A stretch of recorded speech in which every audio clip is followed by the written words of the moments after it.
Militarily Speaking, episode 15, The Military Wallet. This episode, we talk with Brittany Crocker, editor of The Military Wallet.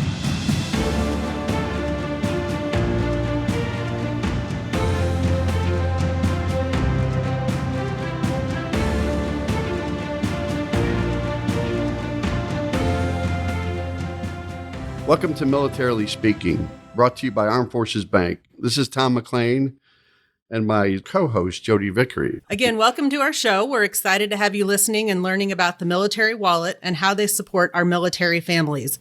I do want to take just a moment and introduce our guest. We're happy to have Brittany Crocker. She is a military veteran with over 10 years of service and equal experience in the civilian journalism industry. She received both her bachelor's and master's degrees from the University of Missouri School of Journalism and was a 2016-2017 White House Press Correspondents Association Scholar. As a young reporter, she worked to expose organized crime, hate groups, and deadly regulatory oversights in the childcare, aviation, and tourism industries. Her award-winning columns, narrative features, and investigations have spanned multiple coverage areas and influenced life-saving policy changes. When she has free time, although it sounds like from that you probably don't have a lot, But when she has free time, she's volunteering with her local technical rescue squad or working as a community gardener. That same passion for service led her to take the helm at the Military Wallet, which we're excited to have our audience hear about today. There, she will continue its mission to provide digestible, researched, and credible finance and benefit information to her fellow veterans and service members. So we just live to say welcome to you, Brittany. Happy to have you here today.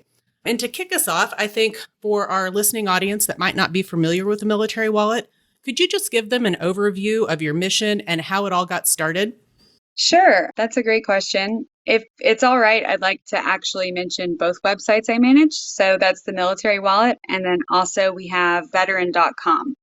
So the Military Wallet existed long before I came to it. Air Force veteran Ryan Ganaw started this site as a blog, just documenting his experiences as he navigated the military's finance and benefit systems. He just wanted to help others do the same thing by kind of telling them how he went through it. I took over the site last year, and so since then, as you mentioned, I've just been working to kind of carry that mission forward, really closely focusing on financial subjects.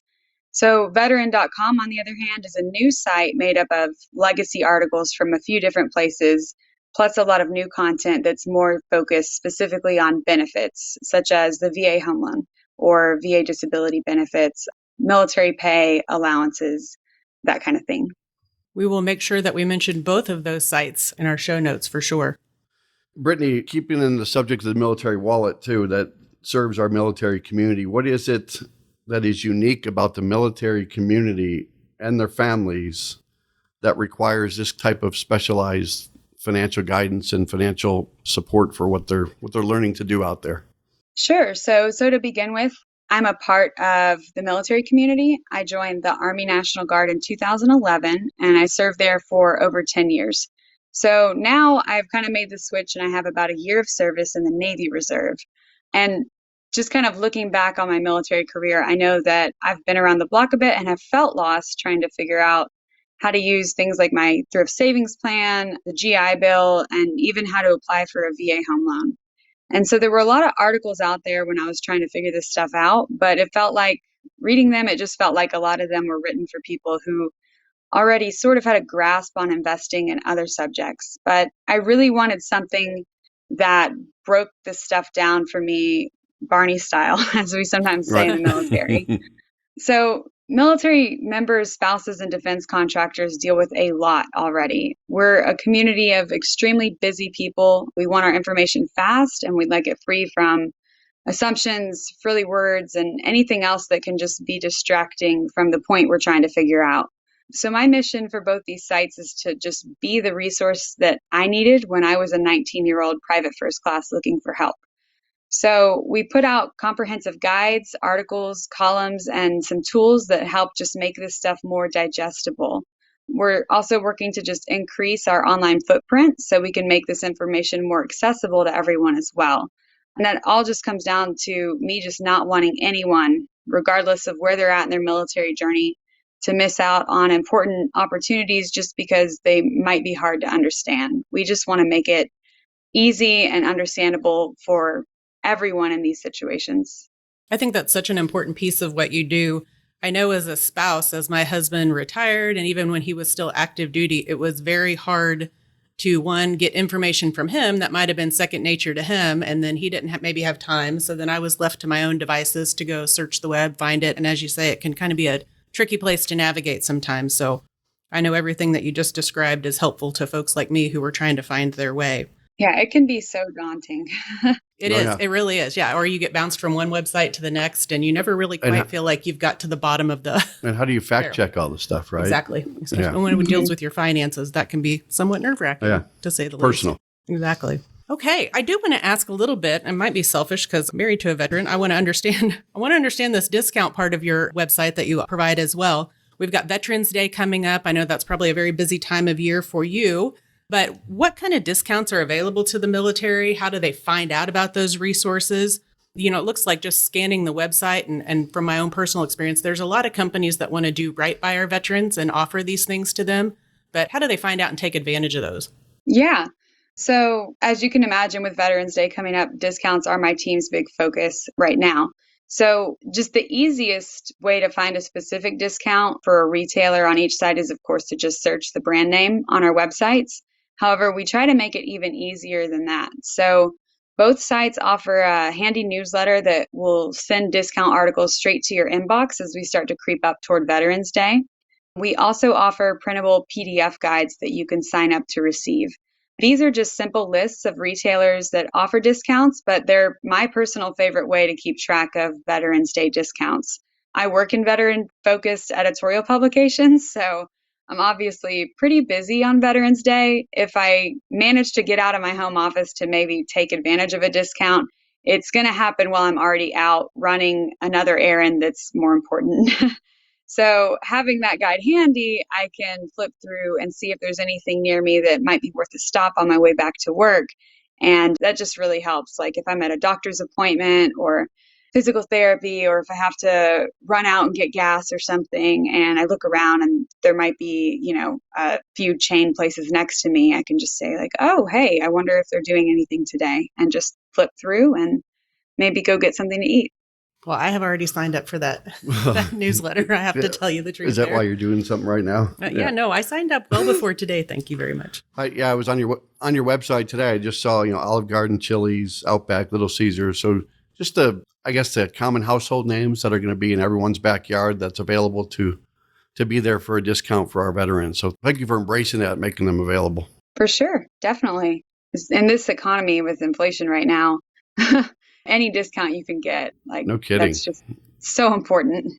So I just wanted to add that, when we track discounts, we're usually looking at companies that are at least a regional chain or maybe larger, but that doesn't mean you should overlook your local businesses. So a lot of local restaurants, stores, and boutiques will offer a Veterans Day discount or even a year-round military discount, but you may have to call or visit and ask.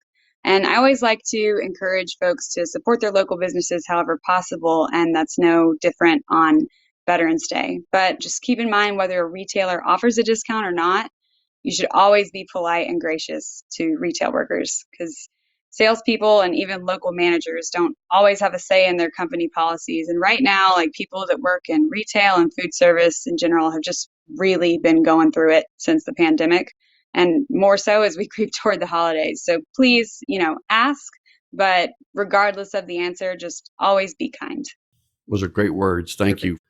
Yeah, I think, and I'm going to go tangential. Sometimes I do this, Brittany, I go tangential. So just bear with me, because we all have our roles in serving the military too. And I think Jodi and I represent a company that does a really good job at that. And today we embarked on our days of giving. So all throughout the country, at all of the military installations where we have a banking center, we've identified a food pantry, a food bank, or volunteer opportunities because of food insecurity, and that being an important part of some of the crises that are facing our military families. And we have a 10-day journey of trying to do what we can to give back in the form of donating food items for local organizations outside the gates or inside the gates where we operate. So that's so awesome.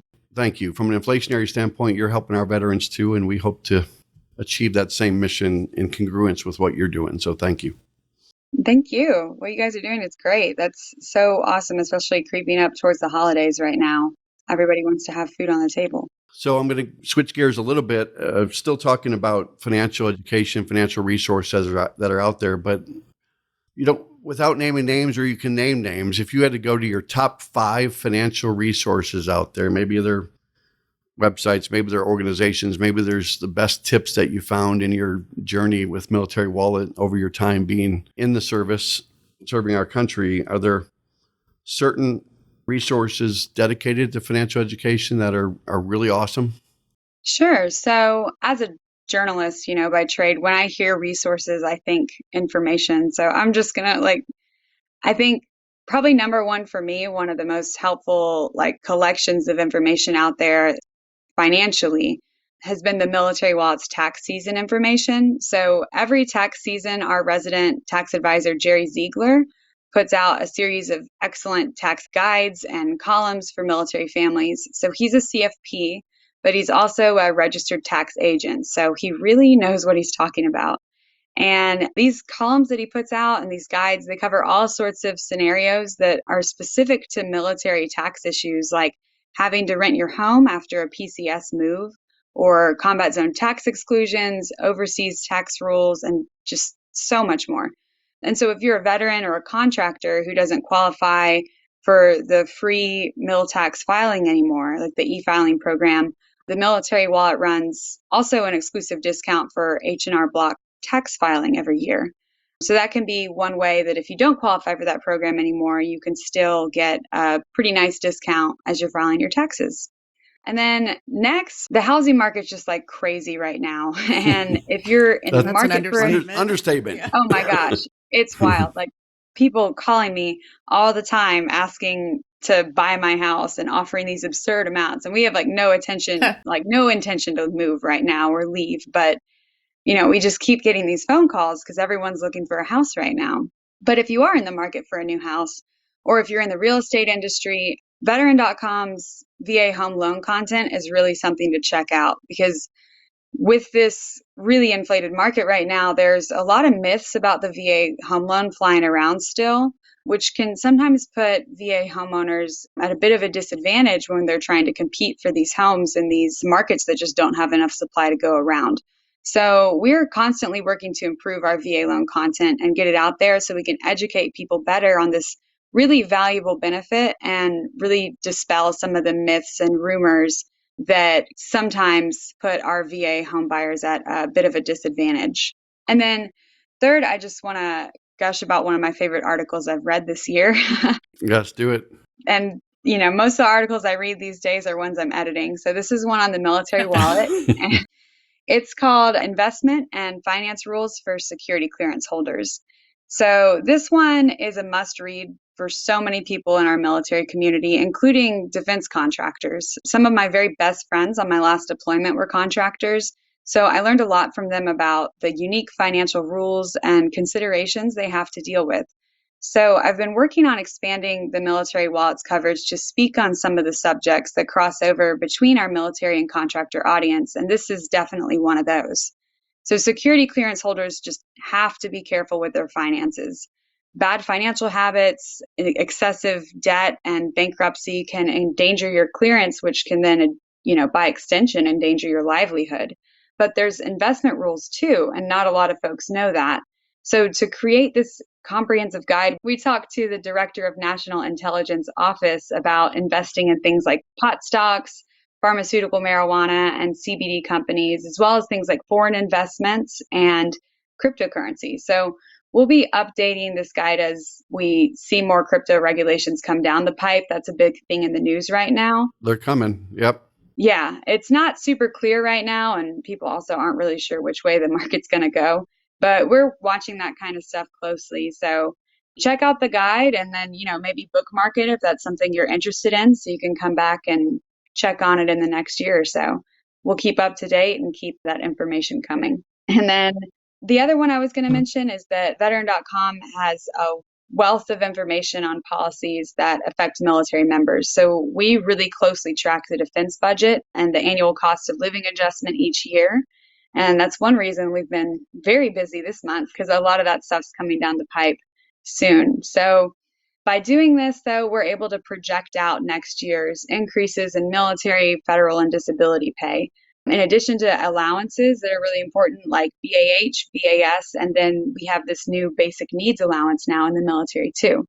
So we're able to project that stuff out sometimes almost a year in advance to kind of let people know what to expect next year as they're planning, maybe doing their tax planning or planning for their next PCS move, trying to figure out like what the new BAH rate might be in their new area, what the new disability pension might be. We work pretty hard to track all that and project it out. And so far, we've been able to do it pretty accurately. I'm going to interrupt you. So that's, again, my nature. But so when you talked about crypto and some of the stuff that's out there, that's probably scary stuff. And it's from a regulatory standpoint, people are just second guessing it. But are you doing that at all in the fintech space, or when people are, we're finding out that a lot of veterans are still unbanked, and as they look for places to bank or get an account or get a debit card or get a prepaid card, have you seen anything out there in the landscape in your reading that is beneficial to tell our audience? Yeah, so we do check out banks and try to answer some of those questions, like what are some of the most competitive banks available for military members? What are some of the best for kids? If you're trying to teach your kids about good financial habits, there's some really great family savings programs out there now. One of the other ones we also kind of look at is robo-advisors. So that's not so much like banking fintech, but it is about your retirement savings. So we do a little bit of a comparison of some of those and look at what the SEC has said about how some of these work. And we have a couple sort of breakdowns about what a few offer as well on the site. So fintech's something that like we're kind of slowly inching into, but we haven't fully explored yet. But, stay tuned. And it's always changing, so it's hard to stay up sometimes too. And I know Tom cut you off. That's sometimes what he does. What did you say, Jodi? We apologize. I wanted to make sure if you had any other resources to share with our audience before we maybe jump to another topic. Yeah, well, actually, just talking about robo-advisors, savings accounts, things like that, I was going to recommend some of those reviews and roundups on the military wallet. So whether it's, one of those types of services, or you're looking for a cashback app to use to save on groceries, or a credit card, or even products like VPN or a home security system, we've got you covered in that area. So we've got a couple of holiday gift guides. And last year I got with my some of my funnier deployment buddies, and we got together and wrote a list of holiday gifts for deployed service members that deployed service members really actually want. So things like noise canceling headphones to drown out your snoring roommates, stuff like that. And we made sure it had something on there for everyone. And we also made sure that every item can ship to overseas APO and FPO addresses. So one of the cool things that we found out doing this, there are a lot of those subscription box services that will ship to APOs and FPOs. So if you've got, a deployed service member overseas and you want to show you care, but you may not be able to put together a care package every month or anything like that, there are these subscription boxes that will do that for you. So you can find something they're interested in, sign them up, and once a month they'll get a surprise, whether that's coffee, nice razors to shave with, snack boxes, all that kind of fun stuff. Sweet. That's awesome. Yeah, I might have to check out the noise canceling headphones. I may have a and the snoring may have thing, a veteran my in my wife will house get me. that snores. Yeah. Yes. Yeah, actually, I wrote down a tip about all the different resources, things that either I would have loved to have known or I might still go check out now, actually. So very, very useful information. You mentioned the thrift savings plan earlier in our conversation. I know you've got an entire section really devoted to that, and I agree with you. It can be kind of overwhelming or intimidating to figure out what to do, how to do it. Can you share with us a little bit more about what you offer in that regard and how a military service member or their family might benefit from the information on your site? Sure. So that section of the site is just one of the content categories on the military wallet. The thrift savings plan, it's just this excellent retirement savings opportunity for many military members, but also for federal employees. So with it, you can invest directly into index funds that match your risk tolerance. For young, aggressive investors like me, the CNS funds allow you to invest directly into the S&P 500 and the Dow Jones Index. Those kind of funds just track the whole stock market performance, so they're super diversified. And it's just this incredible investment opportunity. And I can tell you, the sooner you start taking advantage of it, the better, because it took me way too long to start. Yeah. But this section of our website, we try to put in a lot of information to help new investors get started, but also to help service members who are nearing retirement navigate their options. So there's some information in there about early retirement SEP payments, rollovers, and more kind of things like that. Yeah, that's perfect. Yeah, we on the military banking side, we hire a lot of young people and a lot of people that PCS, a lot of military spouses that we hire, military dependents. And no matter how much you share with them about the value of investing in yourself at that age, it's tough to convince them. You can do it graphically, you can do it with rates of return calculations for them, but until they figure it out, or until that it goes off in their head that they need to start saving for something down the road, retirement or otherwise, that it's getting them started. That's the hard part. So educating them gives them the confidence to think that they can do it. Mm-hmm. For me, it took me a long time. Again, it was one of those things where I kept trying to find information about it, but it was just written at this Forbes level where people who might already have $100,000 to invest might understand how this stuff's written.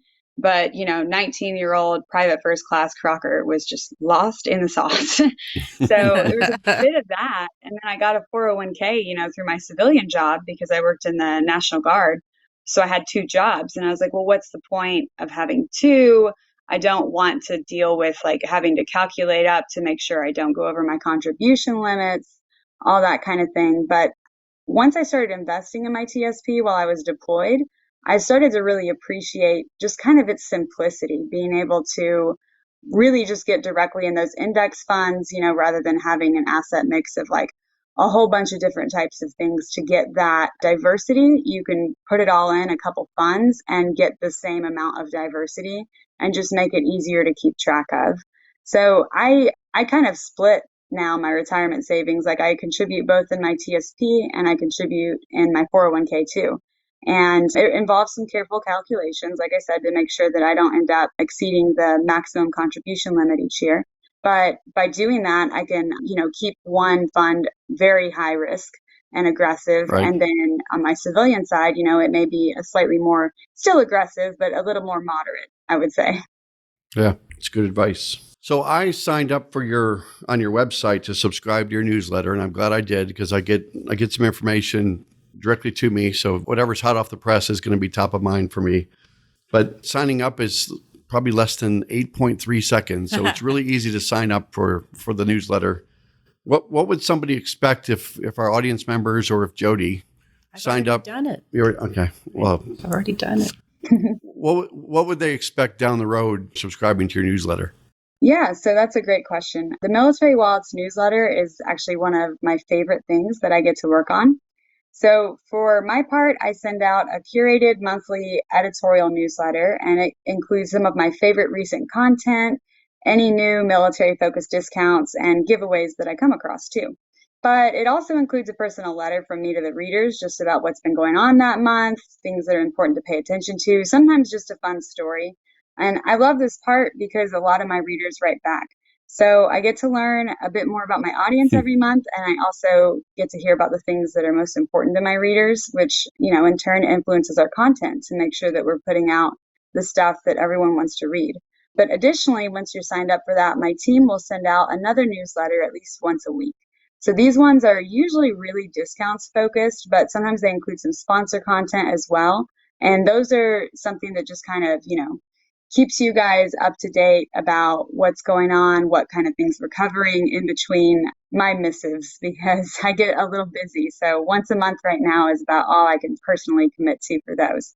But I do love doing it. I do love talking to readers, and it's always a fun interaction, and it's always great to, hear back from the people that you do it all for. Couldn't agree more. So you edit a lot of articles, right? Lots. So where did you get this passion for editing articles? I was always a writer. Like growing up, I really enjoyed it. I really loved journalism, and I did not think I would be able to make a career out of it, but I got into my dream school and was able to make it work. I loved kind of the public service element of reporting, and worked, at a few different publications. And when I left my last newspaper for this role, it wasn't lost on me that, you know, I was going to give back to my own people, like my own community, military Mhm. members, veterans, like the people that I identify the most strongly with. And that was just something that's been really important to me. So it's been, sometimes difficult coming into two pre-existing websites that I, previously had no control over the content, and looking at that kind of stuff that's sometimes mountainous and saying, Yeah. okay, well, we've got all of these, things to look at. Let's do it one by one and really try to kind of go through and edit each of these articles into the most concise, helpful, digestible guide or article on the internet. And, it's a tall order, but we do our best. We take our time. And, through doing that, editing has become a passion because I hear from my readers. I talk to them. I know them. They're me, like they're the young private first class. They're the mid-career officer person, nearing their retirement or their high year of tenure, trying to figure out what to do next. They might be a reservist who's trying to figure out how things work when they're also doing a civilian job that keeps them very busy. These are the people that, I relate to. So I love to provide that service, and editing is the biggest part of it. I also love to write, and I love to assign new content and edit and publish that too. But yeah, I would say reading like existing content and new content, editing that and publishing is probably Yeah.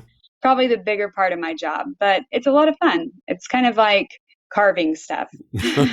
You get something that you know what you want, you know what your readers can use, and you just sort of mold and shape that with the writer until you come out with a product that everyone's proud of.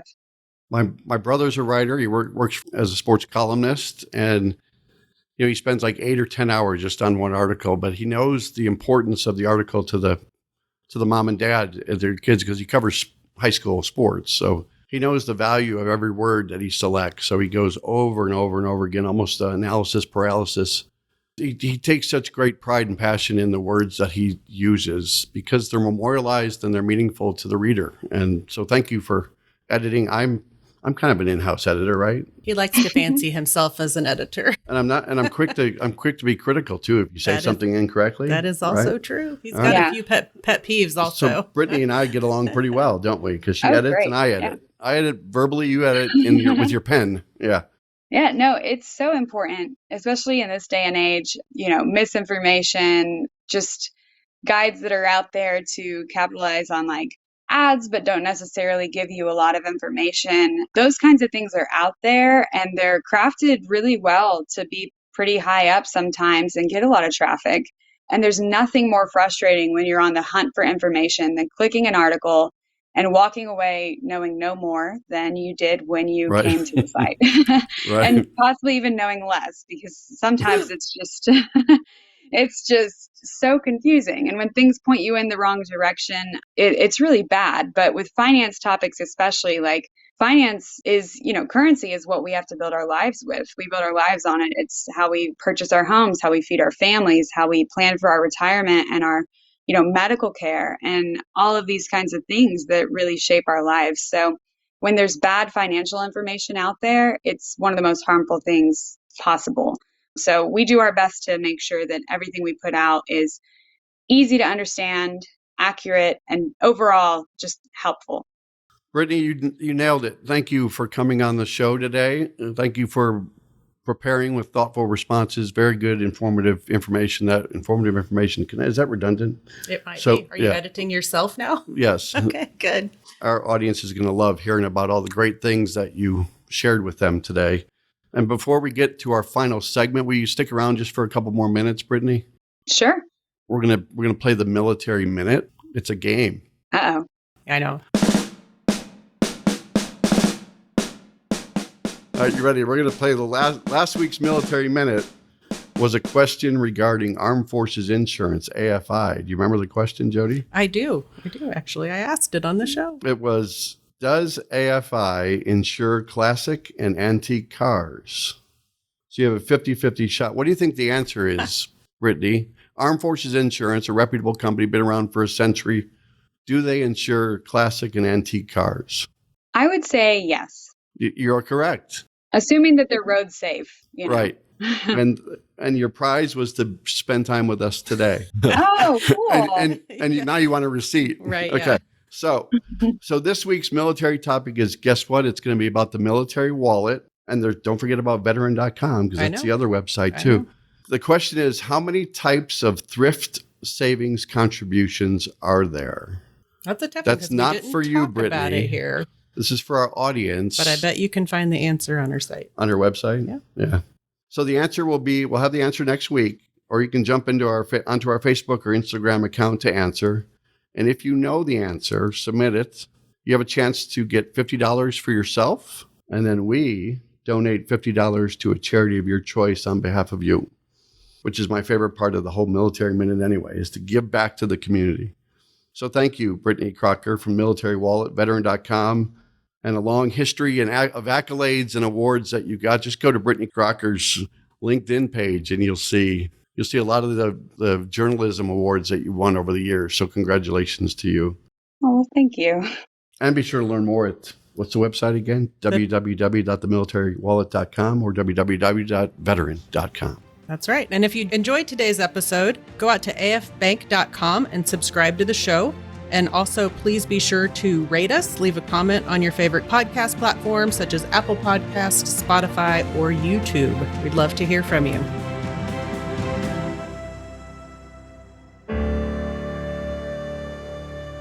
Copyright 2022 Armed Forces Bank, member FDIC, equal housing lender. All non-Armed Forces Bank owned apps, websites, company names, and product names are trademarks or registered trademarks of their respective owners. Their mention does not imply any affiliation with or endorsement by Armed Forces Bank of them or their products and services. They are merely used as examples of the many available apps, companies, and websites that offer similar services. Before using any app or website, you should carefully review the terms of use, data collection, and privacy policy. Apps may have an initial cost or in-application purchase features. This information is general in nature and is not intended to be legal, tax, or financial advice. Although Armed Forces Bank believes this information to be accurate, it cannot ensure that it could change. Statements or opinions of individuals referenced herein are their own, not Armed Forces Bank. Consult an appropriate professional concerning your specific situation and respective governing bodies for applicable laws, such as IRS.gov for current tax law. Armed Forces Bank, the Armed Forces Bank logo, and the Militarily Speaking logo are registered trademarks of Armed Forces Bank.